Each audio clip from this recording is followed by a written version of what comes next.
Hello नमस्कार, कैसे हैं आप। मैं हूं आपका दोस्त सूरज वर्मा, हाजिर हूं आपके बीच अपने इस YouTube चैनल इंग्लिश यूनिवर्स में।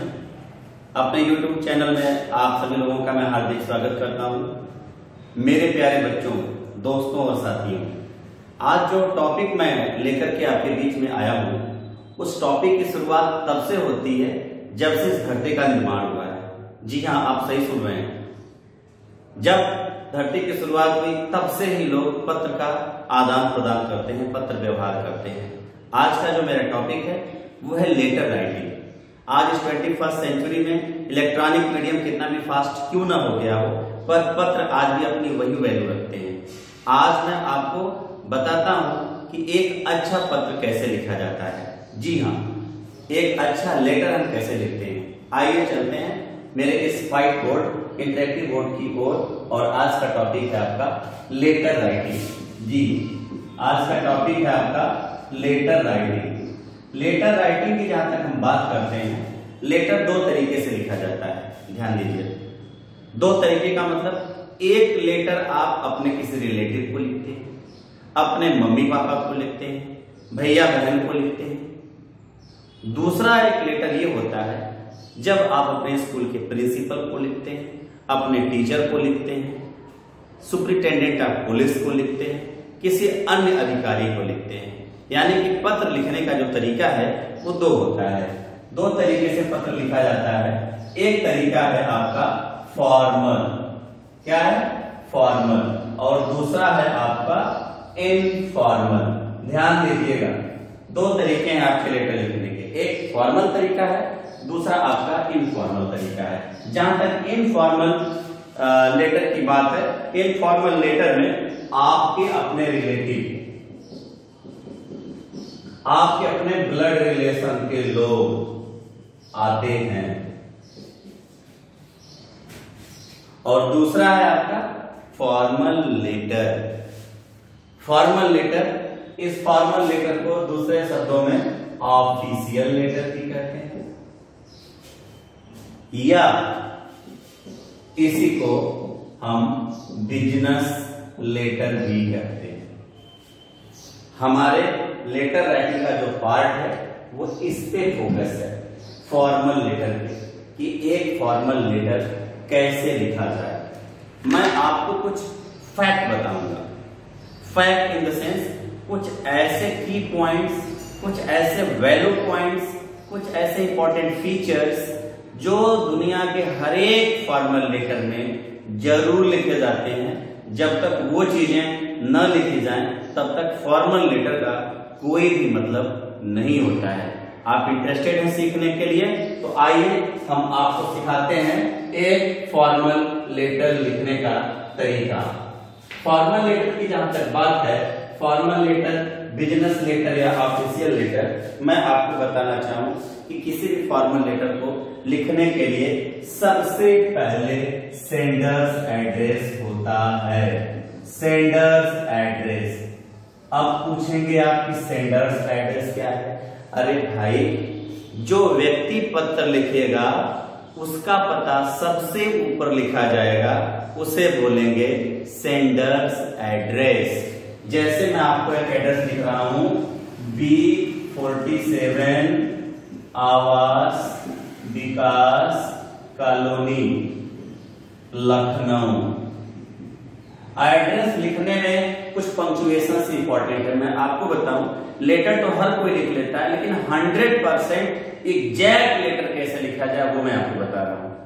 किसी भी एड्रेस को जब लिखते हैं, पहली बात तो एड्रेस आपका अप टू द मार्क होना चाहिए, एग्जैक्ट होना चाहिए। जैसे किसी ने आपको पूछा कि आपका एड्रेस क्या है, आपने बोला यूपी, तो यूपी बहुत बड़ा है। यूपी के अंदर डिस्ट्रिक्ट है, डिस्ट्रिक्ट के अंदर आपकी तहसीलें हैं, तहसीलों के अंदर आपका ब्लॉक है, ब्लॉक के अंदर आपके गांव हैं। मेरी बात समझ रहे हैं। एक पर्टिकुलर आपका एड्रेस होना जरूरी है। आपके एड्रेस में आपका मकान नंबर, यानी मकान नंबर आपका हो, आप किस फेज में रहते हैं, किस कॉलोनी में रहते हैं, कोई एक माइलस्टोन बताएं ताकि वो पत्र आपके दिए गए पते पर अच्छे तरीके से पहुंच सके। इसके लिए बहुत इंपॉर्टेंट है। जैसे मैंने लिखा B47, ध्यान दीजिएगा, अल्फा और न्यूमेरिक के बीच में हाइफन लगाया हुआ है, यहाँ पे मैंने कॉमा लगाया। देखिएगा आवास विकास कॉलोनी, ये एड्रेस अभी पूरा नहीं हुआ, यहाँ पे कॉमा लगाएंगे और सबसे लास्ट में लिखेंगे लखनऊ। ये हो गया। सबसे पहले हम लिखते हैं सेंडर्स एड्रेस। क्लियर? उसके बाद आता है आपका डेट। मैंने अपने पिछले वीडियो में भी नोटिस राइटिंग में भी आपको बताया कि डेट लिखने का जो तरीका है वो ये है। जैसे आज हम डेट लिखते हैं, हमारा हो जाएगा 3 मई, यहाँ पे आप लगाएंगे कामा 2020। Any doubt? ओके, ये हो गया। उसके बाद लिखेंगे हम अब जिसको लिखना चाह रहे हैं, हम अपने लेटर को जिसके नाम से लिखना चाह रहे हैं उसको एड्रेस करेंगे, एड्रेस ही जो है। उसके बाद लिखेंगे एड्रेस ऑफ एड्रेस। जैसे आप आवास विकास कॉलोनी लखनऊ में रह रहे हैं और 3 मई 2020 को आपने लेटर लिखा। किसको लेटर लिखा?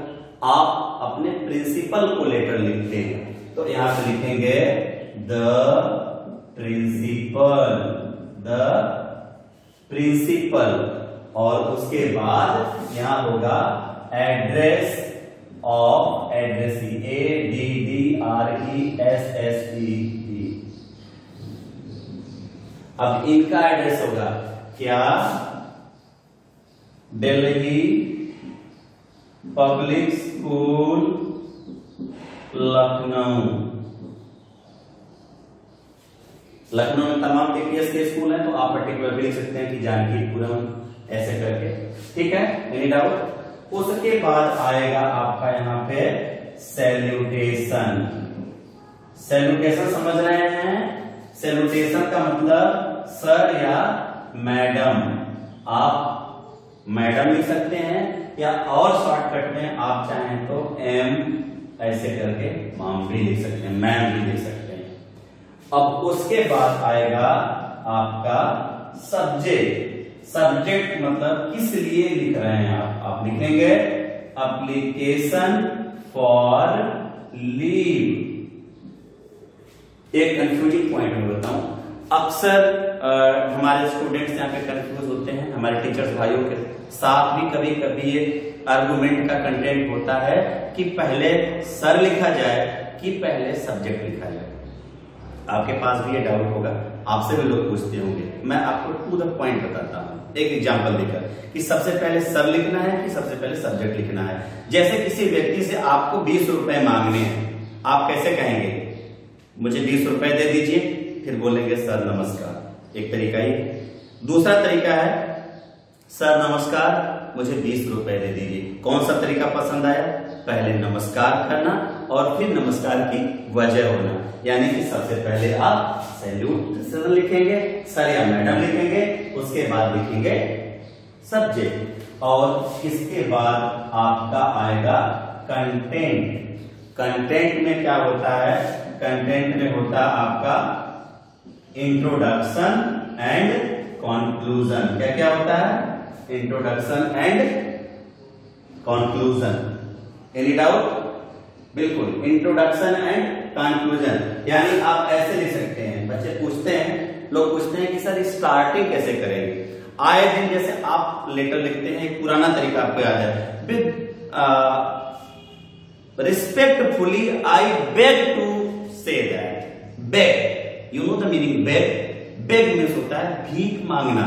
We are living in a democratic world, we are living in democratic India, so why do you beg to others? हम भीख क्यों मांगे? This is our right. हम उसकी जगह यूज करेंगे with due respect I wish to say that. Line आप note कर लें, with due respect I wish to say that. ये स्टूडेंट्स जो अब क्लास 6 तक के स्टैंडर्ड के हैं वो ऐसा लिख सकते हैं। जो बड़े लोग हैं, जैसे ऑफिशियल लेटर में जैसे कोई एम्प्लॉय अगर किसी चीज को लिखना चाहता है तो एम्प्लॉय के लिए थोड़ा सा मैं आपको बता दूं, क्योंकि एम्प्लॉय हमारे थोड़े मैच्योर लोग हैं, मोर देन 18 ईयर्स 20-25 ईयर्स, वो थोड़ा सा और भी फॉर्मल बन करके इसको लिख सकते हैं। मैं आपको बताऊं, वो लिखेंगे this is to bring in your kind notice that, वो ऐसे लिख सकते हैं। ये है लेटर के स्टार्ट करने का तरीका। मैंने इंट्रोडक्शन बताया, अब इसमें आप अपनी प्रॉब्लम बताएंगे, अपने इश्यूज बताएंगे कि क्यों आप छुट्टी लेना चाहते हैं या क्यों आप लीव लेना चाहते हैं। मैं इसको फिर से एक बार यहाँ पे कोट करता हूं, आप लिखेंगे, मैं सेंटेंस लिख रहा हूं। With due respect I wish to say that. दुनिया का कोई भी फॉर्मल लेटर है, स्कूल के नाम से एप्लीकेशन लिख रहे हैं प्रिंसिपल साहब को, ये इतनी लाइन लिखें, with due respect I wish to say that I, अपना नाम लिख सकते हैं अजय पांडे एम, देखिए एम लगाना है, आई है, am the student of class 6, the marriage of, आप रीजन बताएंगे ना कि छुट्टी क्यों लेना चाह रहे हैं। The marriage of my elder brother is scheduled on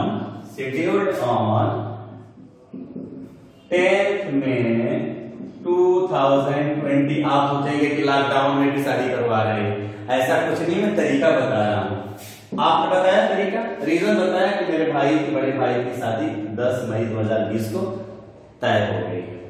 अब आप बोलेंगे रीजन ये, अब उसके पीछे आपकी वजह की आप नहीं आ सकते। आप लिखेंगे आई, और आई के तुरंत बाद कॉमा लगेगा बच्चों, आप लिखेंगे I therefore request you to grant me leave for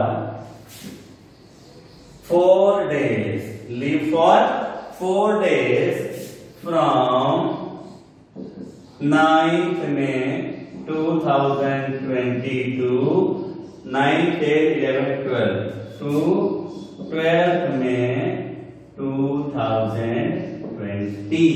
ध्यान दीजिएगा, आपने रिक्वेस्ट कर ली, अपनी बात कही और अपना रीजन बता दिया।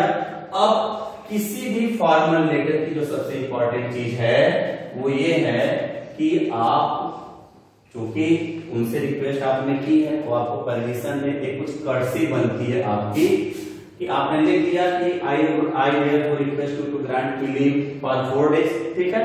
फिर लिखेंगे I will be highly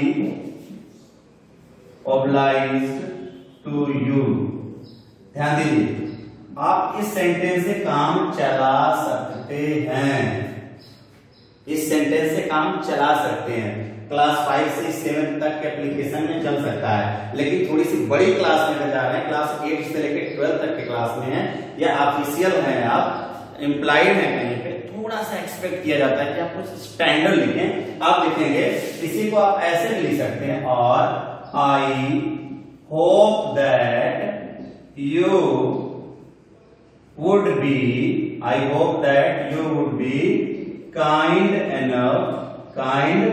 enough to grant me leave on set dates। इस सेंटेंस को ऐसे लिख दिया, मैं रिपीट करता हूं, मेरे साथ ध्यान दीजिए। आप काम चला सकते हैं, I will be highly obliged to you, I hope that you would be kind enough to grant me leave on set date. Set dates मतलब ये जो डेट मैंने कहा है, ठीक है। और किसी भी फॉर्मल लेटर को जब क्लोज करते हैं, एक होता है उसे कहते हैं कॉम्प्लीमेंट्री क्लोज। किसी भी फॉर्मल लेटर को क्लोज करते समय आप उसमें जरूर लिखेंगे सबसे लास्ट में थैंक यू। क्या लिखेंगे? Thank you. उसके बाद लिखेंगे योर्स सिंसियरली। सिंसियर स्पेलिंग में LY बोल दीजिए। तमाम बच्चे कंफ्यूज होते हैं, यहाँ पे अपॉस्ट्रोफी लगाते हैं, ऐसे अपॉस्ट्रोफी नहीं लगेगा, योर्स सिंसियरली होगा। यहाँ पे आपने अपना सिग्नेचर कर दिया और फिर आपने यहाँ पे अपना नाम लिख दिया अजय, कैपिटल लेटर लिखिएगा, क्षमा चाहूंगा, अजय AJAY, अजय पांडे, अजय पांडे। ये हो गया आपका एक फॉर्मल लेटर।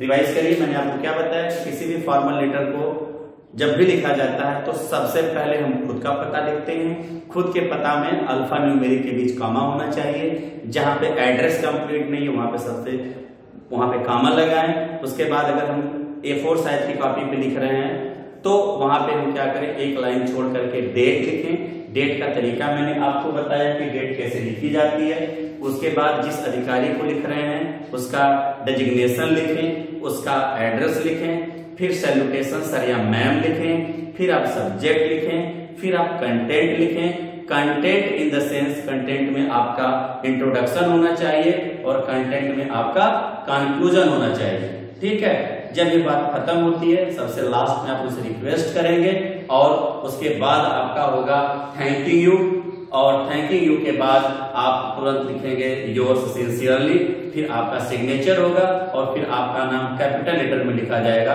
और ब्रैकेट क्लोज हो जाएगा। ये है एक इफेक्टिव फॉर्मल लेटर लिखने के तरीके। मैं बहुत वेलकम करूंगा आपका कि आप अपने कमेंट जो है यूट्यूब के इनबॉक्स में जरूर करें और हम ज्यादा से ज्यादा बेटर क्वालिटी के आपको वीडियो उपलब्ध करा सकें। इन्हीं शब्दों के साथ जय हिंद, जय भारत।